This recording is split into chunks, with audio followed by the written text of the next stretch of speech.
Јавност,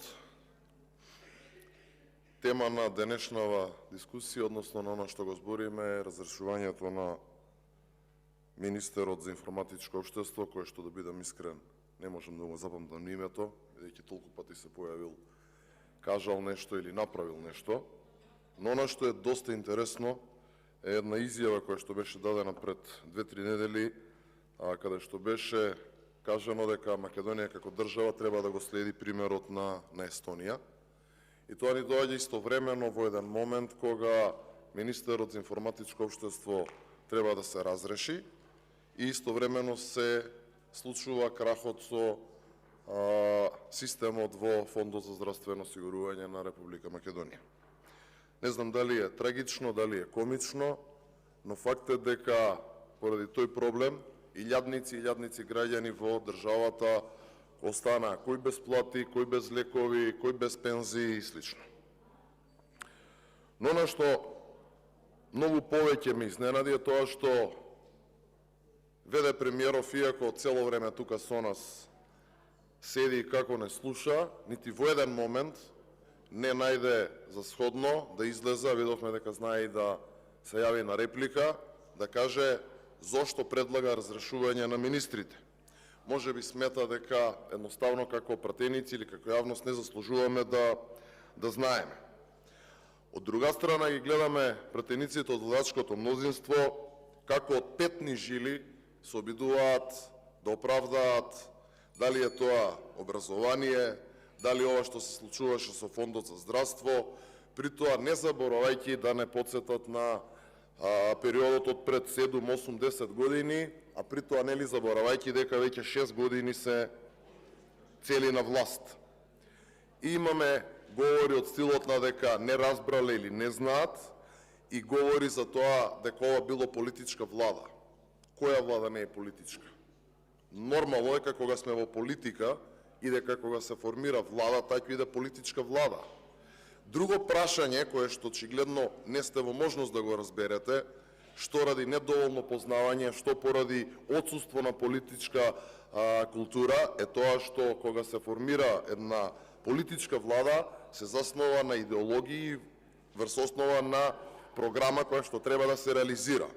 Оваа влада нити има програма, нити реализира нешто.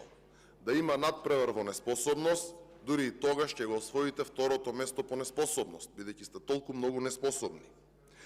Но на што исто така не најдовте за сходно да го коментирате е последните бројки кои што пред некој ден излегоа на истражувањето на Детектор, кој што вели дека дури 71% од граѓаните во држава не му веруваат на ефикасноста на судството.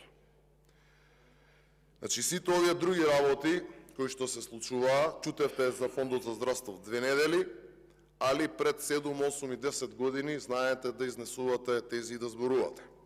И еден од колегите пратеници ме мотивираше на некој начин да зборувам во однос на една друга многу интересна работа, а тоа е, јас не би го нарекол оксиморон, туку оксиморонизам. Зошто? Мислам дека ќе се препознае секој. Албанците биле 20 години заложници на комунизмот, а влегуваат во влада со комунистите. Албанците биле 20 години заложници на ДУИ, а овие кои што се бореа против ДУИ, им се придружуваат на ДУИ. Не знам што друго да кажам, освен класичен, значи, клиентелизам.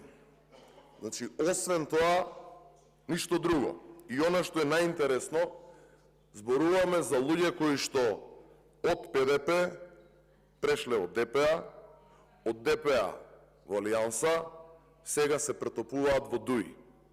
И сега треба да слушаме тука објаснувања како сето тоа било во ред и дека со влезот во владата немало да умре опозицијската кауза.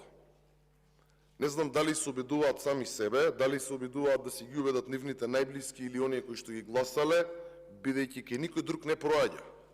Навистина не разбирам како може да делуваш, барем тоа не е познато во современата политика и политичка мисла, како може да делуваш опозицијски внатре од влада. Или си у влада и го поддржуваш целиот овој криминал и корупција кој што се случува, или си во опозиција, чекаш прилика на следни избори, се бориш против владата и кога добиеш поддршката, формираш влада и остваруваш својата политика. Барем така е научено на факултет. Барем така функционира современиот свет. Очигледно некој живее во некој друго време.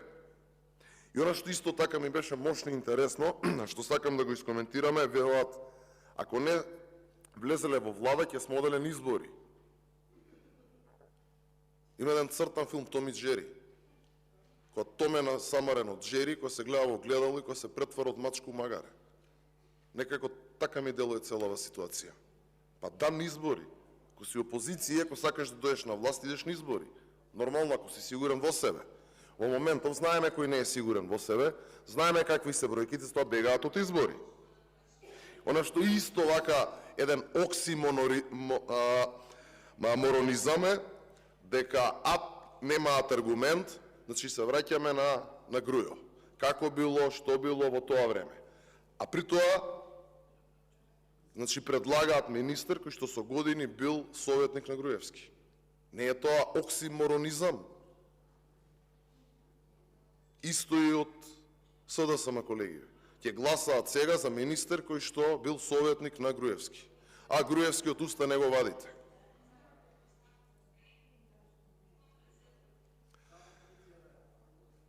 Повторно ќе кажам, клиентелизам, ништо повеќе и ништо помалце. Благодарам. Реплика Халил Сноп.